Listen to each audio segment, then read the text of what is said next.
शुक्रवार को 26 मार्च पालक मंत्री को एक निवेदन दिया जाएगा, एक शिष्टमंडल मिलने वाला है। तो इन बातों की चर्चा हम करने वाले हैं और पालक मंत्री को ये कह देने वाले हैं कि आप प्रशासन के प्रतिनिधि हो या जनता के प्रतिनिधि हो, क्योंकि अब तंत्र ऐसा हो गया है कि प्रशासन जो है वो पूरा कंट्रोल प्रशासन ने कर लिया है। निर्णय प्रशासन का होगा, घोषणा जो है जनप्रतिनिधि से करवाया जा रहा है। तो ये जरा पालक मंत्री जो है उनके साथ बातचीत की जाएगी और बहुत सारे तथ्यों पे खुलासा भी उनसे हम मांगने वाले हैं उस दिन, क्योंकि अंततोगत में ये बात समझ लीजिए कि कोरोना के प्रादुर्भाव को रोकने के लिए दो चीजें हमको और आपको बोली जा रही है। नंबर 1 कि शारीरिक दूरी मेंटेन करो, बहुत सही है। नंबर 2 कि आपकी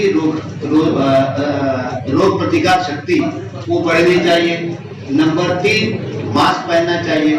यही है ना उसका इलाज, दवाई तो है नहीं। अब ये भी हमको बताया जा रहा है कि पैदल चलो, जितना शारीरिक श्रम करोगे उतना रोग प्रतिकार शक्ति बढ़ती है। और नागपुर शहर के अंदर 80% जो घर है उसकी औसत क्षेत्रफल 400 स्क्वायर फीट है, औसत परिवार 4। मैं जानना चाहता हूं या IAS वालों से या IPS वालों से और अंतरिम मंत्रियों से कि 400 फीट के घर में 4 लोगों का शारीरिक दूरी कैसे मेंटेन की जा सकती है, इसका कोई प्रात्यक्षिक तो बताए। और फिर उसमें होता है एक टॉयलेट। जितना आप लोगों को ये डिस्टेंस मेंटेन करने के लिए खुली जगह देंगे तभी ही शारीरिक दूरी मेंटेन होगी।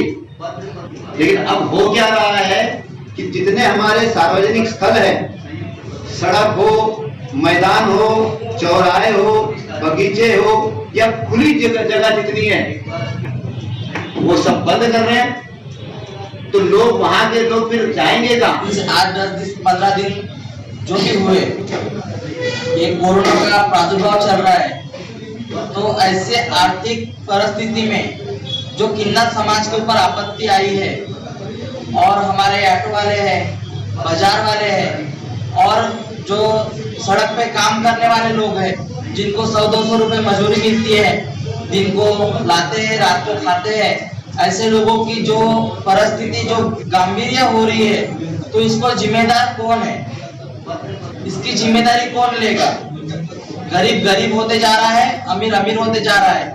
तो ये हमारे जो मुहिम को लेके चल रहे हम लोग, मरेंगे कोरोना से मरेंगे, भूख से नहीं मरेंगे। इसके चलते हुए आज हम सरकार से यही मांग करते हैं कि आपको अगर लॉकडाउन लगाना ही है तो जो भी गरीब से गरीब परिवार हैं, जो अपने हालातों से गुजर रहे हैं, या वो किन्नर समाज हो या जो भी मिडिल क्लास के लोग हो, उनको आर्थिक मदद करके 5,000 रुपए आर्थिक मदद दी जाए। लॉकडाउन के कार्यकाल से पथ विक्रेता संघ ने पूरे देश में आंदोलन किया था और उस माध्यम से हम लोगों को एक 10,000 का लोन आर्थिक मदद के लिए दिया गया। मिलने को 3 महीने नहीं किए और 1 महीने से लोगों के धंधे बंद हो गए। बैंक के रोज फोन आते, 7,500 लोगों को रोज बैंक के फोन आ रहे, कैसे बैंक का पैसा जमा करें। इस ढंग की आर्थिक परिस्थिति लाने के जिम्मेदार कौन, इसे भी आपको ढूंढना होगा। सिर्फ दर्दियों के नाम से फोटो निकाल के गरीबों के जो आपकी एक इमेज बनी, उसको भी आपको थोड़ा सा दूर करना चाहिए। पेशेंट मिला और फरवरी महीने के 18-20 तारीख तक स्कूली बच्चों में चलने वाले जो ऑटो रिक्शा हमारे मैक्सिमम 80% ऑटो चालक अभी स्कूलों पे विद्यार्थी लाने ले जाने का रोजगार कर रहे हैं। पिछले साल से फरवरी महीने से ऑटो रिक्शा और स्कूलें सारी बंद होने की वजह से लॉकडाउन के चलते ऑटो रिक्शा भी बंद है। और पिछले साल भर से सरकार को अनेकों निवेदन हमने देने के बाद भी सरकार ने 1 रुपए की भी मदद ऑटो चालकों को दी। इसके चलते जो स्कूली बच्चे लेके जाने वाले ऑटो रिक्शा चालक है, चाहे व्यवसाय करने वाले, रोजगार करने वाले ऑटो रिक्शा चालक है, उनके ऊपर भुखमरी आ गई, क्योंकि ऑटो वाला ऑटो चलाने के सिवा दूसरा काम नहीं कर सकता था। बहुत लोगों ने कई फैक्ट्रियां भी बंद की, ऐसे कई ऑटो चालकों ने आत्महत्या कर ली। जैसे किसानों ने आत्महत्या की, वैसे ऑटो चालकों ने भी आत्महत्या की। हमने मांग की थी कि ऑटो चालक जो उसका परिवार उसके ऊपर निर्भर था, वो ऑटो चालक ने आत्महत्या की, उसको सरकार ने उसको मदद करनी चाहिए थी। हमने 10 लाख रुपए की मदद उसको मांगी थी, नहीं दी।